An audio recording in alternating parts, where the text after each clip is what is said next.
Brought to you by BPCL, Bharat High Star Cooking Stove. Bharat High Star Stuff. Save more, serve more. नमस्कार, मेरा नाम उपासना है और आप देख रहे हैं द लल्लन टॉप का डेली इकोनॉमिक बुलेटिन खर्चा पानी। आरबीआई के अल्टीमेटम के बाद से पेटीएम काफी खबरों में है। रिजर्व बैंक ऑफ इंडिया के इस आदेश के मुताबिक 29 फरवरी के बाद से पेटीएम अपनी बैंकिंग सेवाएं नहीं दे पाएगा। आरबीआई का ये आदेश 31 जनवरी को आया था। इस खबर के आते ही पेटीएम के शेयरों में भारी गिरावट देखने को मिली थी। आरबीआई का आदेश सामने आने से लेकर सोमवार 5 फरवरी तक 3 कारोबारी दिनों में पेटीएम के शेयर 42% लुढ़क गए थे और इस गिरावट की वजह से पेटीएम के शेयर धारकों को करीबन 20,500 करोड़ रुपए की चपत लगी है। हालांकि पिछले 2 दिन यानी 6 फरवरी और 7 फरवरी को कंपनी के शेयरों में अच्छी रिकवरी देखने को मिली है। 6 फरवरी को पेटीएम की पेरेंट कंपनी 197 कम्युनिकेशंस लिमिटेड के शेयर 3 सत्रों की भारी गिरावट से उबरते दिखे और मंगलवार को बढ़त के साथ बंद हुए। 6 फरवरी को बीएसई पर कंपनी का शेयर दिन में करीबन 8% ऊपर गया था और 472.50 रुपए का लेवल टच किया था। हालांकि कारोबार के आखिर में कंपनी का शेयर करीबन 3% की बढ़त के साथ 451.60 के स्तर पर बंद हुआ। इसी तरह 7 फरवरी को भी पेटीएम का शेयर 10% के अपर सर्किट के साथ 496 रुपए के स्तर पर पहुंचकर बंद हुआ। लेकिन इस तेजी के बावजूद पेटीएम के शेयरों का भाव अभी भी लिस्टिंग से करीबन 75% नीचे है। पेटीएम की पेरेंट कंपनी है 197 कम्युनिकेशन। इसने 8 नवंबर 2021 को अपना आईपीओ लॉन्च किया था और इस आईपीओ के जरिए कंपनी ने निवेशकों से 18,300 करोड़ रुपए जुटाए थे।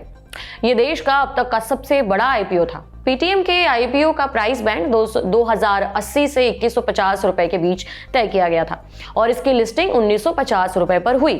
कंपनी ने तो इतनी बड़ी रकम जुटा ली, लेकिन पेटीएम के शेयरों ने निवेशकों को भारी चपत लगाई है।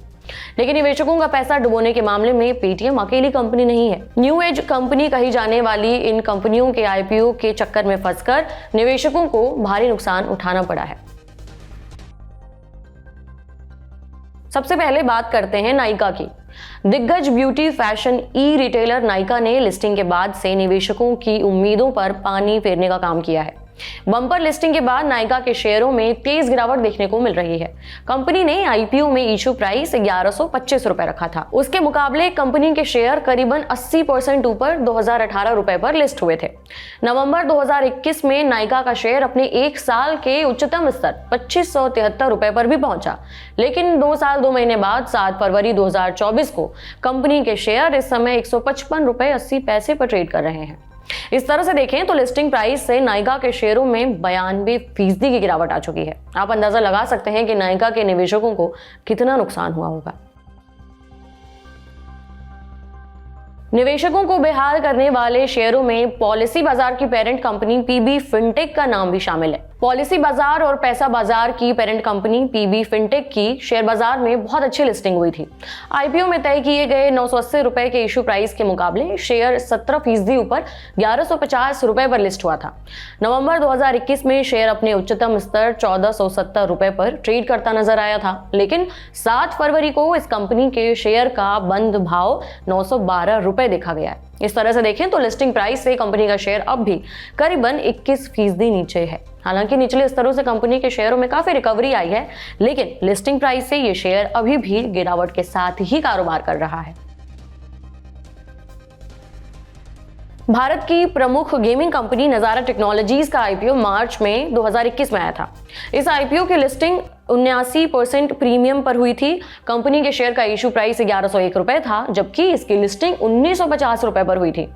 लेकिन 7 फरवरी 2024 को नजारा टेक्नोलॉजीज लिमिटेड के शेयर 883 रुपए के स्तर पर बंद हुए थे। जाहिर है कि शेयर अपने लिस्टिंग प्राइस के मुकाबले फिलहाल 50% से भी ज्यादा गिरावट के साथ चल रहे हैं। अब हम फिर से लौटते हैं पेटीएम पर। पेटीएम को लेकर एक बड़ा अपडेट सामने आ रहा है। आरबीआई पेटीएम पेमेंट्स बैंक का लाइसेंस कैंसिल कर सकता है। मनी कंट्रोल ने सूत्रों के हवाले से ये जानकारी दी है। खबर के मुताबिक पेटीएम पेमेंट्स बैंक के लिए बिजनेस और ट्रांजैक्शन के सेटलमेंट के लिए 15 मार्च की समय सीमा तय है। इसके बाद reserve bank of India Paytm payments bank का लाइसेंस कैंसिल कर सकता है।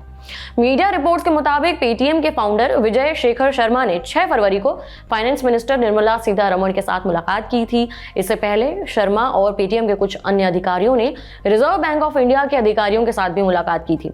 समाचार एजेंसी रॉयटर्स ने इस पूरे मामले से परिचित 2 सूत्रों के हवाले से बताया कि पेटीएम के मुख्य कार्यकारी अधिकारी यानी सीईओ विजय शेखर शर्मा और उनकी टीम के कुछ अधिकारियों ने नियामक संबंधी चिंताओं को दूर करने के लिए एक रोडमैप पर चर्चा करने के लिए भारतीय रिजर्व बैंक के साथ मुलाकात की थी।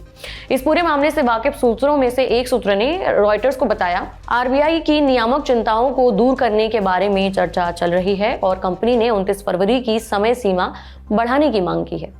सूत्रों के मुताबिक पेटीएम वॉलेट बिजनेस और digital highway toll payment service FASTag के लिए लाइसेंस के ट्रांसफर के बारे में आरबीआई से स्पष्टता की मांग की है। पेटीएम से जुड़े जो भी नए अपडेट्स आगे आएंगे हम पहले की तरह आप तक पहुंचाते रहेंगे। बाकी आज का खर्चा पानी लिखा था हमारे साथी प्रदीप यादव ने। आप अपनी राय यहाँ कमेंट बॉक्स में जरूर दें। अगले एपिसोड तक अपना ख्याल रखें। शुक्रिया।